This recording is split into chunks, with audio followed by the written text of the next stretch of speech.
والسلام على رسول الله أما بعد فأعوذ بالله من الشيطان الرجيم بسم الله الرحمن الرحيم وإسماعيل وإدريس وذا الكفل كل من الصابرين وأدخلناهم في رحمتنا إنهم من الصالحين وذا النون إذ ذهب مغاضبا فظن أن لن نقدر عليه فنادى في الظلمات أن لا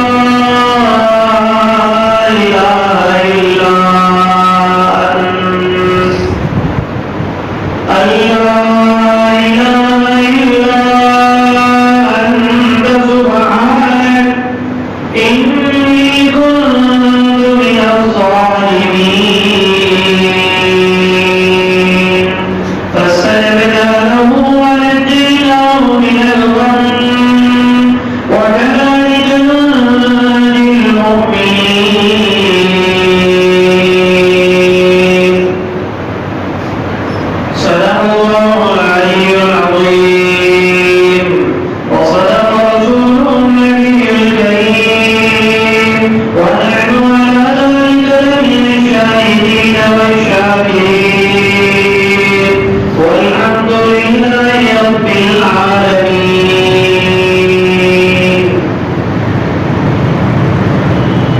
صبر ایوب حضرت ایوب علیہ الصلوۃ والسلام کے صبر کا واقعہ اور ان کی دعا کو اللہ نے قبول کرنے کا واقعہ ذکر کرنے کے بعد اللہ پاک نے اسماعیل، ادریس اور ذوالکفل کا نام دیا.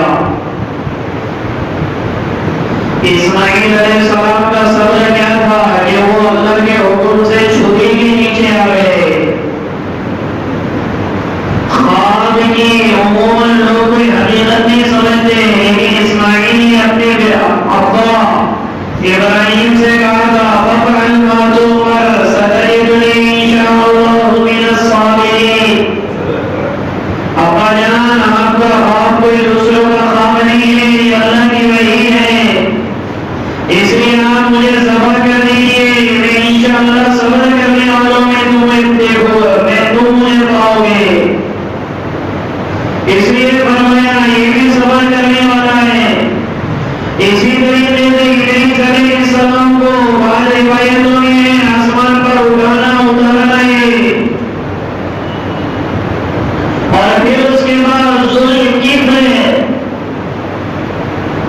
بعض روایتوں میں یہ ہے کہ ذوالکفل اللہ کے نبی نہیں تھے، لیکن یہ بنی اسرائیل کے ایک عادل اور نیک آدمی تھے،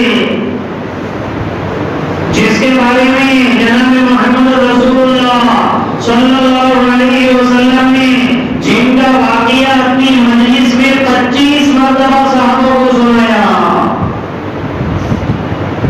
کیا واقعہ تھا کہ ذوالکفل عین شباب کے عالم میں روزانہ انہیں لڑکی، روزانہ انہیں شراب اور روزانہ انہیں حرام ہر چیز، شراب بھی گناہ کی ہر چیز اس کو ملی ہوئی تھی. جب ایک دن جس لڑکی کی باری تھی وہ آئی، آ کر اس کے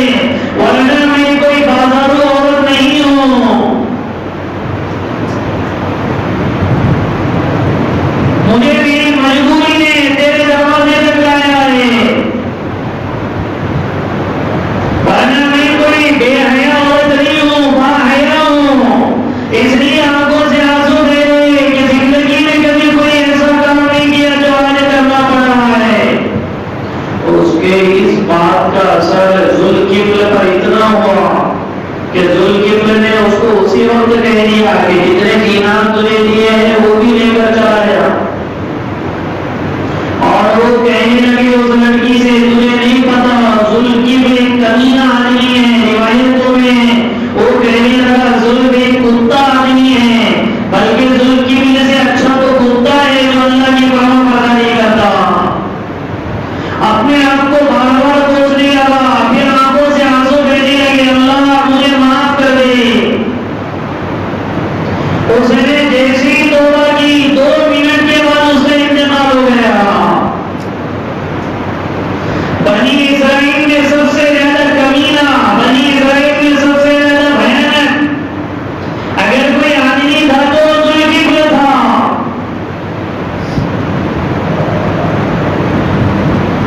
حضرت موسیٰ علیہ السلام کو اللہ پاک نے فرمایا موسیٰ جاؤ اور جا کر میرا ایک سب سے محبوب ترین بندہ اس کے انتقال ہوا ہے، جا کر نماز جنازہ پڑھاؤ.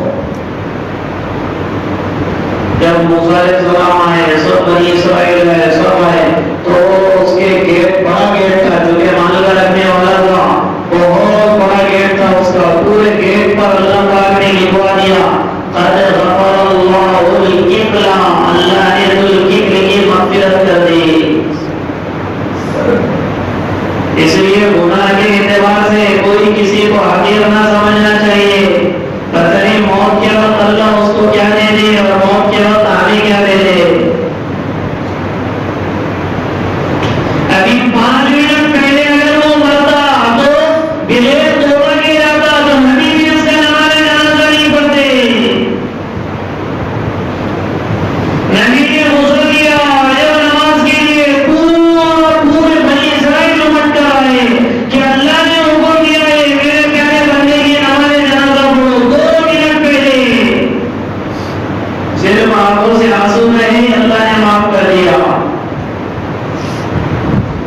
اس لیے ہم کبھی کسی کو گناہ کے سلسلے میں تانا نہ دیں، ممکن ہے اللہ اس کے آنسوں کی برکت سے اسے معاف کر دے. اور بعض روایتوں میں یہ ہے کہ یہ ذوالکفل اللہ کے پیغمبر گزرے اور یہ بھی بڑے صبر کرنے والے تھے. واقعی ان کا یہ ہوا کہ حضرت یسع علیہ السلام جب ان کا انتقال کا وقت قریب آیا تو انہوں نے اپنی پوری قوم میں آواز لگائی کہ بیٹے وہ سب جمع ہو جاؤ، جمع ہو جاؤ. سب جمع ہو گئے تو وہ کہنے لگی میرے انتقال کا وقت قریب آ گیا، میں خلیفہ ایسے آدمی کو بنانا چاہتا ہوں جن میں 3 صفتیں ہو. سب سے پہلے دن میں روزہ رکھتا ہوں، رات کو اللہ کے سامنے جاگتا ہوں، اور تیسرا اسے کبھی غصہ نہ آتا ہو. جن میں یہ 3 صفتیں ہوگی ہم اس کو اپنا خلیفہ بنائیں گے دین کی محنت کے لیے. تو ذوالکفل کھڑے ہو گئے، پھٹے پرانے کپڑے تھے، نبی پانی تھے. حضرت یسع علیہ السلام نے ان کی طرف توجہ نہیں کی، وہ نیچے بیٹھے. پھر دوسرے دن پھر جوڑ کیا، جمع کیا، پوری قوم سے کہا کہ جن میں یہ 3 صفتیں ہوگی تو ان میں کسی میں نہیں تھی. پھر سے ذوالکفل کھڑے ہوئے، انہوں نے دین کی ذمہ داری ان کے سپرد کر دی. ان کا انتقال ہوا تو اللہ نے ان کو نبی بنایا. ذوالکفل کو رات میں عبادت کرتے، دن میں روزہ رکھ کے اور قیلولہ کے وقت آرام کرتے تھے، رات میں آرام نہیں کرتے. قیلولہ سے بعد 12 بجے سے لے کر ظہر کی نماز سے پہلے بجے تک تو یہ آرام کرتے تھے. ایک مرتبہ شیطان بوڑھے کی شکل میں آیا، چونکہ نبی اس کو بنایا جن میں 3 صفتیں تھی، دن میں روزہ، رات میں عبادت، اور کبھی کسی پر غصہ نہ آنا، اور سونے کا وقت ان کا قیلولہ. ویسے ہی آدمی کو اگر نیند نہ ہو تو چڑچڑا مزاج ہو جاتا ہے. قیلولہ کے موقع پر شیطان آیا،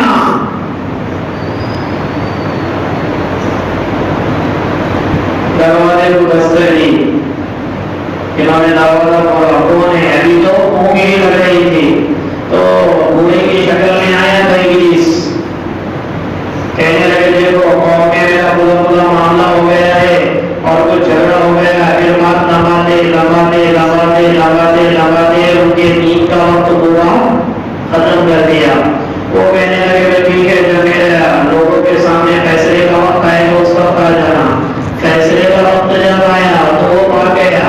پھر پوچھنے لگے وہ بوڑھا آدمی کا یہ بوڑھا آدمی کا یہ پھر نہیں ملا، پھر آدمی کی کتنی ہے، پھر جب محروبہ کا وقت آیا تو پھر ٹک ٹک ٹک دروازے کو دستک دی، پھر انہوں نے دروازہ کھولا، پھر اس نے کہا کہ میرا معاملہ ایسا ایسا ہے، وہ کہنے لگے کہ بھائی دیکھو میں نے تم کو بلایا تھا اس وقت تو تم آئے نہیں، تو پھر اس نے بات کو لمانا شروع کیا، پھر یہ صرف وہ یہ چاہتا تھا کہ انہیں کیا ہے غصہ ہے۔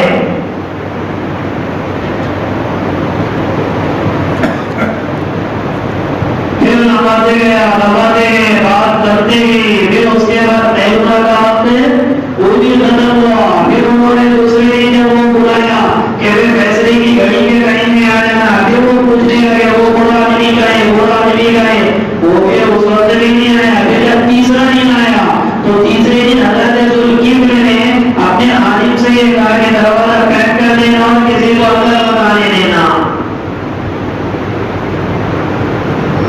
باڑے کا دروازہ پیک کیا، خادم باہر کھڑا ہو گیا، پھر اب وہ تیسری مرتبہ شیطان بوڑھے کی شکل میں آیا، پھر اس کے بعد کہنے لگا، دروازے کو دستک دینے کی کوشش کی تو خادم نے منع کر دیا، ادھر ادھر دیکھا، ایک جگہ سے کوئی راستہ دیکھا تو وہ صحن میں اس نے چھلانگ لگا دی، پھر ان کے خواب میں کٹ کر دیا، پھر حضرت ذوالکفل بیدار ہوئے نیند سے، پھر کہنے لگے کہ دو مرتبہ سے میں تمہیں بلا رہا ہوں تم کہاں جا رہے ہیں، تو کیا آدمی کو غصہ نہیں آئے گا؟ پھر بھی حضرت ذوالکفل نے بتایا کہ اتنے وقت سے تمہیں بلا رہا ہوں اس وقت کہاں جاتے ہیں، تو وہ شیطان یہ کہنے لگا اصل میں جب بھی آپ کے پاس آنے کا وقت ہوگا تو آپ کے قوم کے لوگ اس سے یہ کہتے ہیں کہ تیرے معاملہ جو بھی ہم سے ہوا ہے تو ہم کو ادا کر دیں گے، لیکن جیسے ہی آپ وہاں سے منزل سے ہٹ جاتے تو وہ انکار کر دیتے۔ اب حضرت ذوالکفل سمجھ گئے کہ یہ ابلیس ہے جو مجھے غصہ دلانے کے لیے آیا ہے تاکہ میری نبوت ختم ہو جائے۔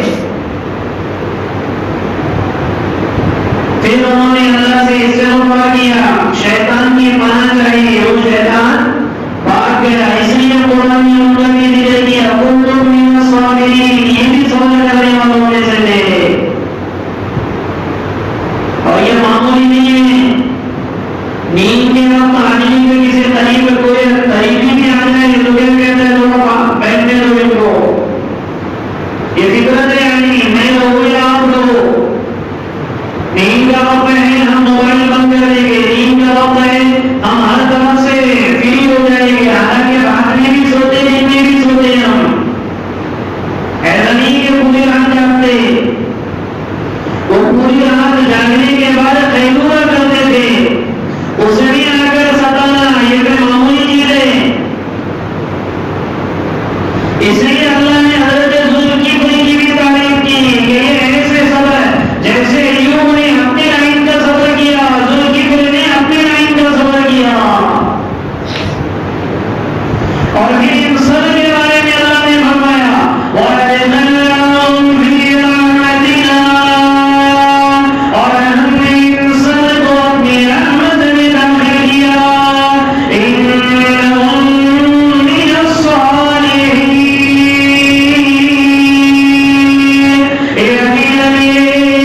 بہت زیادہ نیکوکاروں میں سے، اس لیے ہم نے انہیں اپنی رحمت میں داخل کیا۔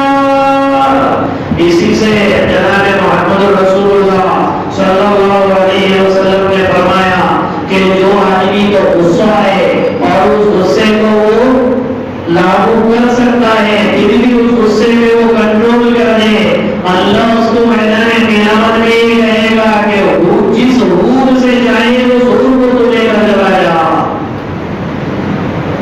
من کظم غیظا، جو کہ غصہ آ جائے پھر اس کے بعد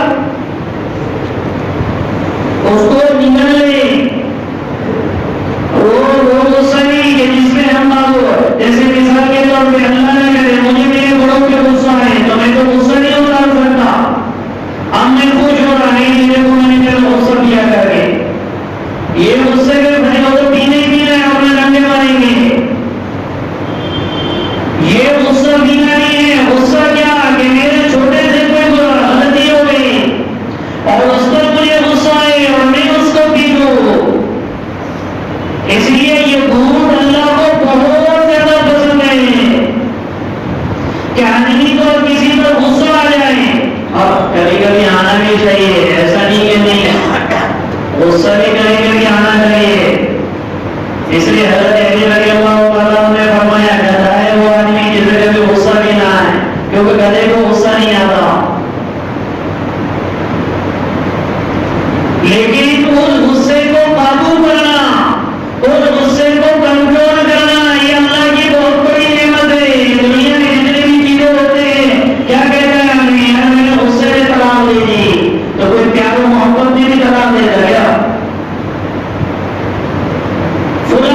اجازت؟ اس لیے میدان قیامت میں حضرت یونس علیہ السلام بھی ڈریں گے اللہ سے، یا ساری انسانیت کب کمائیں گی نا، یونس علیہ السلام بھی ڈریں گے کہ مجھ سے اللہ کی یہ بات میں چوک ہو گئی کہ اللہ نے مجھے قوم چھوڑ کے جانے کے لیے کوئی اشارہ نہیں دیا، اللہ کے کہے دلیری میں چلا گیا۔ اب اس کا بھگتان کیا بھگتنا پڑا؟ وہ تو قوم سے نکل گئے، سمندری سفر تھا، کشتی میں بیٹھ گئے، چلنے لگے تو کشتی بھور میں پھنس گئی۔ اور اس زمانے میں معمول تھا کہ کشتی جب بھی بھور میں پھنستی تھی وہ سارے کشتی والے قرآن اندازی کرتے تھے 3 مرتبہ جس کا نام آ جاتا تھا سمجھ میں آتا تھا کہ یہ غلام ہے اور اپنے آقا کی نافرمانی کر کے آیا ہے، کشتی سے نکال کر اس کو سمندر میں پھینک دیتے تھے، بہت ختم ہو جاتا تھا۔ ابھی اپنے زمانے میں ہے نا تو نکال کے نام گھر پھینکنا شروع کرتے ہیں، ابھی نہیں، وہ زمانے میں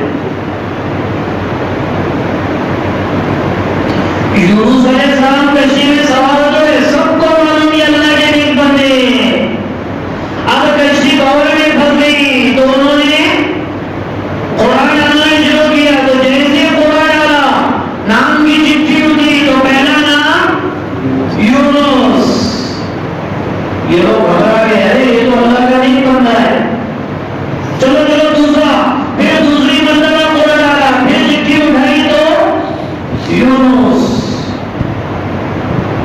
پھر تیسری مرتبہ قرآن ڈالا، پھر تیسری مرتبہ میں بھی یونس، تو سب نے یہ اندازہ کر لیا کیونکہ ان کے تعلق سے تو کچھ نہیں تھا، لیکن اس زمانے میں مشہور تھا کہ آقا کی نافرمانی کر کے آیا ہوا بھگوڑا غلام ہوتا ہے جس کے نام پہ وہ خدا نکلتا تھا۔ حضرت یونس علیہ السلام سمجھ گئے کہ شاید نہیں ہے جو اللہ جو حقیقی آقا ہے اس کی نافرمانی کر کے بھاگ رہا ہوں اپنے قوم کو چھوڑ کے۔ انہوں نے آؤ دیکھا تاؤ دیکھا، کشتی سے چھلانگ لگائی، لوگوں کے دیکھنے سے پہلے انہوں نے چھلانگ لگائی۔ ادھر اللہ پاک نے ایک مچھلی کو حکم دے دیا کہ وہ یونس علیہ السلام کو اپنا پیٹ ان کو مکان بنا دے، لقمہ نہ بنائے۔ اس لیے اس مچھلی نے یونس علیہ السلام کو نگل دیا، وہ سیدھا اس مچھلی کے پیٹ میں آ گئے۔ اللہ نے مچھلی کو کہا یہ تیرا لقمہ نہیں ہے، یہ تیری غذا نہیں ہے، بلکہ تیرا پیٹ ہمارے یونس کا مکان ہے۔ اللہ زندہ رکھنے پر آئے تو کہاں زندہ رکھ سکتا ہے؟ وہ مچھلی نے حضرت یونس علیہ السلام کو نکل لیا اور نکل کر سمندر کے تہہ میں چلے گئی۔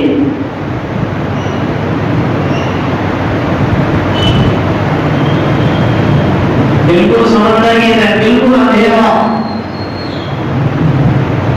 تو یونس علیہ السلام کو کچھ بھٹکراہٹ کی آواز سنائی دینے لگی۔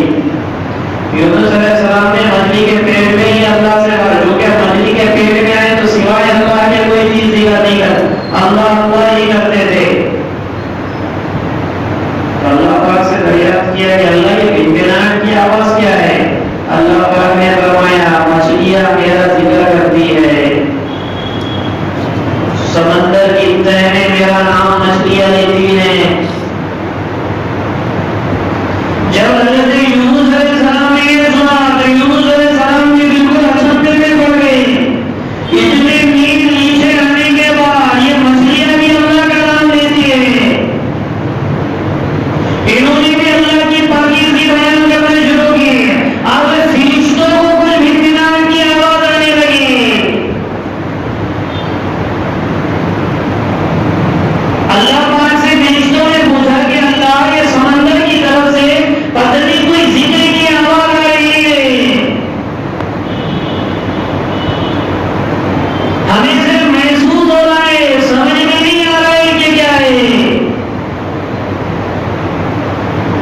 کے سرور سینوں میں جو ہمارائیاں رہتی ہیں اس کو بھی سنتا ہے. یا نبی کنم السودا فی اللیل سلمہ نصبت السما کالا پہاڑ ہے اس پر چلنے والی چونکی بھی سیاہ ہے اندھیری رات ہے. اللہ اس کی آہٹ کو سنتا بھی ہے اس کے پاؤں کو دیکھتا بھی ہے. اس لیے فرشتوں سے کہا تمہیں تو صرف بھنکناہٹ کی آواز آ رہی ہے. مجھے پتا ہے یونس کیا کہہ رہے کیونکہ 40 دن یہ گرا کر اللہ سے دعا مانگی تھی. زور سے پکارا لا الہ الا انت سبحانک انی کنت من الظالمین. یہ انبیاء علیہ السلام کا اعزاز ہوتا ہے. انبیاء علیہ السلام کا کمال ہوتا ہے کہ ان سے جو گناہ سرزد ہو جائے فوراً کو اس کو قبول کر لیتے. ہیرا پھیری کھیلنا شروع نہیں کرتے. ابھی کو معلوم تھا کہ وہ عذاب آ رہا تو نکل گئے اپنے عذاب کی وجہ سے نہیں کاٹے رسول کو تھا عذاب کی جگہ پہ نہ ہو جاؤ. یہ ہیرا پھیری کھیل سکتے تھے لیکن اللہ کے انبیاء بالکل صاف ہوتے ہیں. جہاں تنبیہ آ گئے اور اس کو قبول کر دیے. 40 دن رہے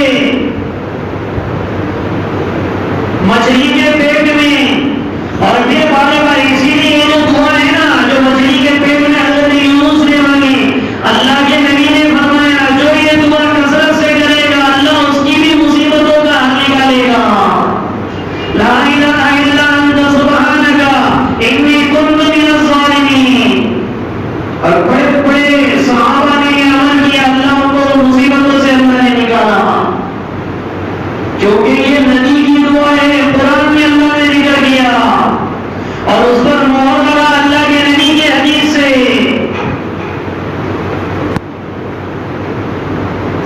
جب 40 دن کے بعد گر گرا کے دعا مانگی فاستجبنا له ونجيناه من الغم تو ہم نے حضرت یونس کی دعا کو قبول کیا اور ہم نے اس کو غم سے نجات عطا فرمائی. 40 دن کے بعد وہ مچھلی آئی اوپر اور پھر اس کے بعد رات پر کیسا پھینکی حضرت یونس علیہ السلام. جب 40 دن کے بعد وہ باہر آئے تو بالکل بدن گوجر ہو چکا تھا. کمزوری سے آ گئی تھی. تب اللہ نے فرمایا کدو کا درخت تیرے بازو میں ہے کدو کھانا شروع کر دے تجھے طاقت اور ہمت ملے گی. کدو سمجھتا عموماً جماعتوں میں دعوت کدو کی جاتی. کدو بہت سنت بھی ہے طاقتور غذا ہے. وہ آئے گا 3 سے بارے میں آئے گا یونس علیہ السلام کا پورا لمبا واقعہ. پھر وہ کدو کے درخت سے کیا کیا انہوں نے سب آئے گا. یہاں پہ اللہ نے صرف اتنا بتایا کہ ہم نے ان کو نجات دے دی غم سے اور یہ سمجھایا مقرب والا بیجبود حیرانی جو اللہ کے جتنا قریب رہے گا وہ معمولی سی بھی اس کی کوئی خلاف اولا کرم ہوگا تو ہم اس کی ایسی پکڑ کریں گے. اور پھر اس کے بعد فرمایا وَكَذَلِكَ نُنْجِي الْمُؤْمِنِينَ اور اسی طرح ہم نجات دیتے ہیں ایمان والوں کو یقین کرنے والوں کو اللہ کی ذات پہ. اور پھر اس کے بعد زکریا علیہ السلام کا واقعہ اللہ نے شروع کیا. اس کو انشاءاللہ رمضان کے بعد بیان کریں گے. یہ چھوٹے موٹے جلسے بھی مکتب ہو گئے اور سفر بھی. رمضان میں اللہ کے نبی کی سیرت بیان کی جائے گی انشاءاللہ. 7 سال پہلے اللہ کے نبی کی سیرت شروع ہوئی تھی تو حضور کی سیرت مکمل ہوئی. ابو بکر صدیق رضی اللہ عنہ کی بھی سیرت ہوئی اور عمر فاروق رضی اللہ عنہ کی بھی سیرت مکمل ہوئی. لیکن اس سال پھر سے اللہ کے نبی کا جو بچپن ہے اور عرب کی جو حالات ہے وہ حالات سے انشاءاللہ رمضان کے پہلے روزے سے اللہ کے نبی کی سیرت بیان کی جائے گی. یہ تفسیر ہے انشاءاللہ عید کے بعد یہ اب شروع ہوگی حضرت زکریا علیہ السلام کے واقعے سے.